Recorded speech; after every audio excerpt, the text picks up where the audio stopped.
Bonjour à toutes et à tous, aujourd'hui on va parler d'une anecdote historique que j'aime beaucoup, c'est l'histoire de Tsar Bomba, l'arme nucléaire la plus puissante jamais utilisée dans l'histoire de l'humanité.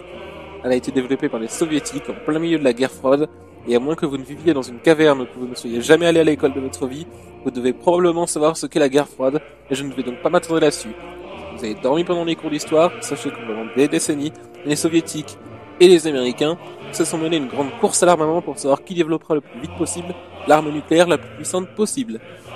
Il faut également savoir que, depuis 1959, il existait un accord tacite entre les États-Unis et l'URSS qui laissait envisager une détente à venir, car il mettait fin aux essais nucléaires des deux camps qui étaient très nombreux.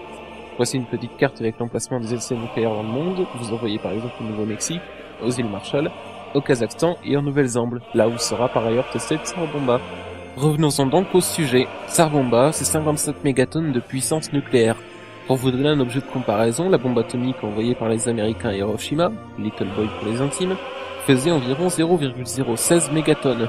Si j'en crois ma calculatrice, Tsar Bomba était donc environ 3563 fois plus puissante. Bon, il faut aussi savoir que cette bombe était à la base prévue pour être légèrement plus puissante que ça. Légèrement, disons 100 mégatonnes quoi, mais le très cher camarade premier secrétaire Khrouchtchev a préféré désactiver une partie de la bombe, indiquant qu'il avait peur de briser tous les miroirs de Moscou. Moscou, donc loin de la Nouvelle-Zélande. Enfin bref, poursuivons. Tsar Bomba a donc été lâché le 30 octobre 1961 à 11h32 en Nouvelle-Zélande, une île au nord de la Sibérie, explosant à 4 km du sol. Comme je sais que tous ces chiffres et ces noms ne doivent pas vous intéresser outre mesure, on va passer tout de suite aux effets de l'explosion. La boule de feu qui en résultait faisait 7 km de diamètre, et l'explosion fut visible à plus de 1000 km de distance.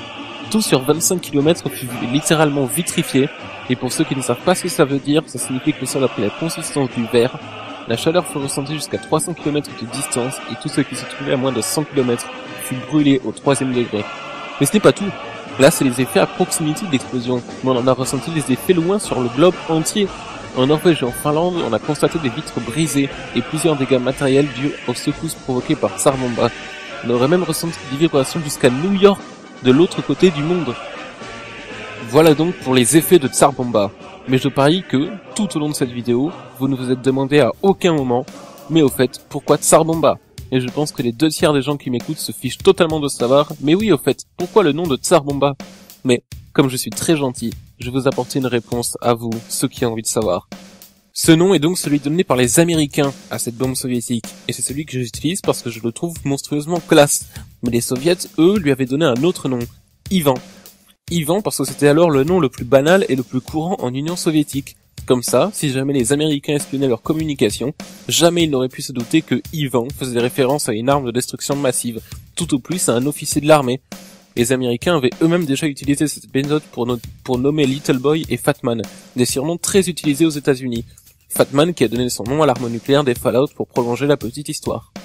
Ainsi, en voyant ce qui aurait pu se passer à cause de Tsar Bomba, je vous laisse imaginer ce qui aurait pu se produire si on avait poursuivi la course aux armements nucléaires. Merci à vous d'avoir regardé cette vidéo, si elle vous a plu n'hésitez pas à mettre un pouce bleu, à vous abonner, voire même à partager la vidéo. A plus pour une prochaine vidéo.